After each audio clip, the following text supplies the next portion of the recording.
নমস্কার বন্ধুরা, আজকে চলে এলাম একদম ভিন্ন স্বাদের একটা ইউনিক রেসিপি নিয়ে। আটা মাখা বা বেলার ঝামেলা ছাড়াই খুব কম সময়ে এবং খুবই সহজে এই ইউনিক রেসিপিটা আপনারা সকালের জলখাবারে অনায়াসে তৈরি করতে পারেন। আবার বাচ্চাদের স্কুল টিফিনেও এরকম ধরনের একটা হেলদি রেসিপি অবশ্যই তৈরি করে দিতে পারেন। তাহলে চলুন আর দেরি না করে ঝটপট শুরু করা যাক আজকের এই রেসিপি। আজকের এই রেসিপিটা তৈরি করার জন্য আমি এখানে একটা পাত্রের মধ্যে নিয়ে নিয়েছি হাফ কাপ পরিমাণ বেসন, আর তার সাথে নিয়ে নিয়েছি হাফ কাপ পরিমাণ চালের গুঁড়ো। এখন 1/3 কাপ সুজিও আমি এর মধ্যে অ্যাড করে দিলাম, আর দিয়ে দিলাম হাফ কাপ পরিমাণ দই। এখানে আমি টক দই ব্যবহার করেছি, যেটা বাজারে কিনতে পাওয়া যায় সেটাই আমি এখানে ইউজ করেছি। এখন এটা মেশানোর জন্য আমি আরও হাফ কাপ পরিমাণ এর মধ্যে জল ব্যবহার করছি। টক দই আর জলের সাথে সুজি, বেসন আর চালের গুঁড়োটা বেশ ভালোভাবে মিশিয়ে নিতে হবে। দেখতে পাচ্ছেন যে মিশ্রণের ঘনত্বটা কিন্তু অনেকটা বেশি, সেজন্য এখানে কিছুটা পরিমাণ আরও জল যোগ করার প্রয়োজন আছে। আমি সেই কারণে এখানে আরও হাফ কাপ পরিমাণ জল এর মধ্যে অ্যাড করে দিচ্ছি। তারপর সব কিছু বেশ ভালো করে এটাকে মিশিয়ে নিতে হবে। এই যে মেজারমেন্টগুলো আমরা ব্যবহার করেছি সেগুলো কিন্তু সঠিক পরিমাণে দিতে হবে, তাহলেই কিন্তু রেসিপিটা একদম পারফেক্ট হবে। আপনাদের কাছে যদি মেজারিং কাপ না থাকে তাহলে আপনারা কোনো বাটি বা কাপ নিয়েও এই মেজারমেন্টটা করে নিতে পারেন। এখন দেখুন মিশ্রণটা একদম তৈরি হয়ে গেছে। যেহেতু মিশ্রণটাতে আমরা সুজি ব্যবহার করেছি আর সুজিটা একটুখানি জল টেনে নেয়, সেক্ষেত্রে আমরা 5 থেকে 10 মিনিট মতো এটাকে ঢাকা দিয়ে রেস্টে রেখে দিচ্ছি। আর তার মাঝখানেই আমরা একটা পুর তৈরি করে নিচ্ছি, আর সেজন্য এখানে আমি মিডিয়াম সাইজের 2টো কাঁচা আলু নিয়ে নিয়েছি। এই রেসিপিটাতে আলু সেদ্ধ করার কিন্তু কোনো ঝামেলা নেই। এই কাঁচা আলু দিয়েই আপনারা খুব সহজে খুব কম সময়ের মধ্যে পুরটা তৈরি করে নিতে পারবেন। আলুগুলোকে আমরা একটা গ্রেটার দিয়ে এখন গ্রেট করে নিচ্ছি। তবে আপনাদের কাছে সেদ্ধ আলু থাকলেও সেটা দিয়েও এই রেসিপিটা আপনারা অনায়াসে তৈরি করে নিতে পারেন।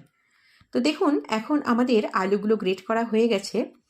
তো এখন আলুগুলোকে বেশ ভালো করে ধুয়ে নিতে হবে, সেই জন্য এখানে বেশ কিছুটা আমি জল অ্যাড করে দিলাম। তারপর এটাকে কিন্তু বেশ ভালো করে ধুয়ে নিতে হবে। দেখতেই পাবেন যে এটা ধুয়ে নেওয়ার পর অনেকটা বেশি পরিষ্কার লাগবে। তারপর এটাকে আমি জল থেকে এইভাবে হাত দিয়ে ছেঁকে তুলে নিচ্ছি। আপনারা চাইলে একটা ছাঁকনি ব্যবহার করেও এই জলটা ঝরিয়ে নিতে পারেন। এখন দেখুন আলুগুলো থেকে আমি জলগুলো ভালো করে ঝরিয়ে নিয়েছি। গ্যাসের ফ্লেমটা অন করে আমি একটা কড়াই বসিয়ে দিয়েছি, আর তার মধ্যে প্রায় 2 চামচ পরিমাণ দিয়ে দিয়েছি তেল। তেলটা বেশ ভালো করে গরম হয়ে গেলে আমি এখানে হাফ চামচ পরিমাণ দিয়ে দিলাম হচ্ছে জিরে, আর দিলাম কিছুটা কোঁচানো কাঁচা লঙ্কা। কাঁচা লঙ্কাটা আপনারা ঝাল বুঝে কম বেশি দিতে পারেন। আর একটুখানি পেঁয়াজ আমি এখানে অ্যাড করেছি। এই একটা মিডিয়াম সাইজের পেঁয়াজকে আমি কেটে রেখেছিলাম, সেটাকেই আমি এর মধ্যে অ্যাড করে দিলাম। পেঁয়াজটা দেওয়ার পর সব কিছু একটুখানি ভেজে নেব, যতক্ষণ না পেঁয়াজটা একটুখানি নরম হয়ে যায়। এই রেসিপিটাতে পেঁয়াজকে একদম লাল করে ভাজার দরকার নেই, কারণ একটুখানি নরম হয়ে গেলেই বাকি উপকরণগুলো এর মধ্যে অ্যাড করে দিচ্ছি। 2 টেবিল চামচ পরিমাণ মটরশুঁটি, আর আগে থেকে যে গ্রেট করা আলুটা ছিল সেটা এর মধ্যে অ্যাড করে দিলাম। এখন কিছু বেসিক মশলাপাতি এর মধ্যে অ্যাড করে দিচ্ছি। দিয়ে দিচ্ছি 1/4 চামচ পরিমাণ হলুদ গুঁড়ো, তার সাথে দিয়ে দিলাম হাফ চামচ পরিমাণ ধনে গুঁড়ো, হাফ চামচ পরিমাণ কাশ্মীরি লঙ্কার গুঁড়ো, আর হাফ চামচ পরিমাণ জিরে গুঁড়ো। পরিমাণ মতো নুন দিয়ে এখন সব কিছু ভালো করে মিশিয়ে নিচ্ছি। পুরটা তৈরি করতে আপনাদের ম্যাক্সিমাম 5 মিনিট টাইম লাগবে।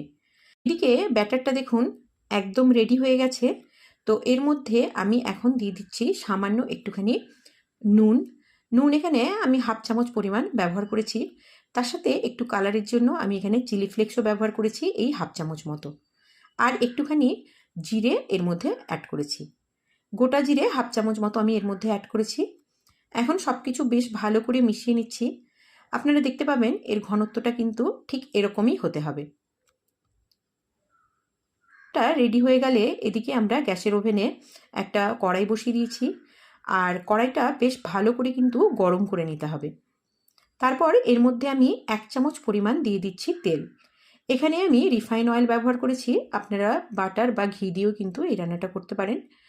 তো সামান্য একটু তেল দেওয়ার পর কড়াইটাকে বেশ ভালো করে গরম করে নিতে হবে। আপনারা যদি ননস্টিকের কোনো কড়াই ব্যবহার করেন সেক্ষেত্রে কিন্তু এই রান্নাটা করতে খুব বেশি প্রবলেম হয় না।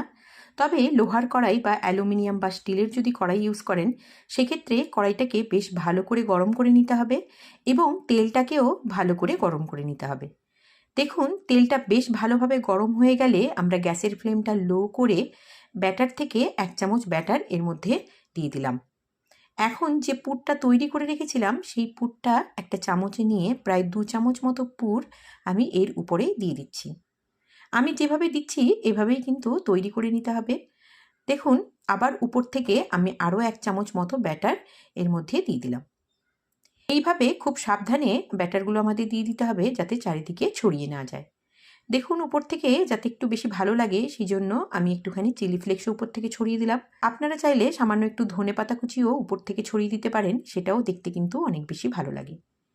এইভাবে লো আঁচে এটাকে 1 থেকে 1.5 মিনিট মতো প্রত্যেকটা সাইড ভেজে নিতে হবে। দেখুন, একটা দিক আমরা প্রায় 1 থেকে 1.5 মিনিট মতো ভেজে নিয়েছি। এরপর এটাকে উল্টে দিয়েছি। উল্টো দিকটাও আমরা একইভাবে প্রায় 1.5 মিনিট মতো ভেজে নেব।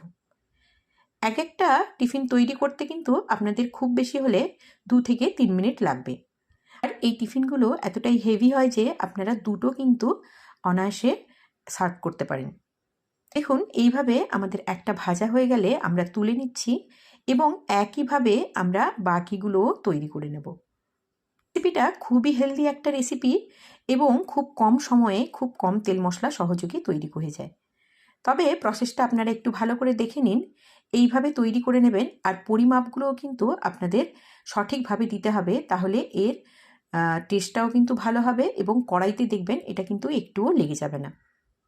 এইভাবে সবকটা তৈরি হয়ে গেলে আমি একটা প্লেটের মধ্যে এগুলোকে তুলে রাখছি।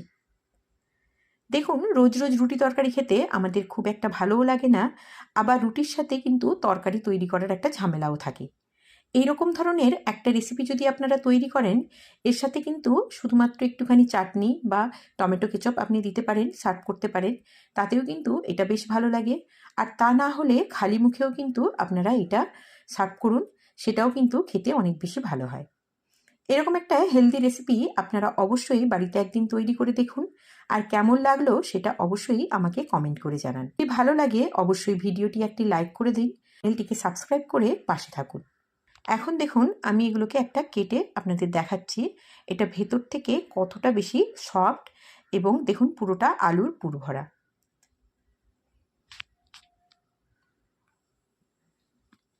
চাইলে সামান্য একটু দই দিয়েও এটাকে পরিবেশন করতে পারেন, তাতেও কিন্তু খেতে খুবই ভালো হয়। তাহলে আজকের মতো এখানেই শেষ করছি। পরবর্তী দিনে আরও কোনো ভিডিওর সাথে আপনাদের সাথে কথা হবে। নমস্কার।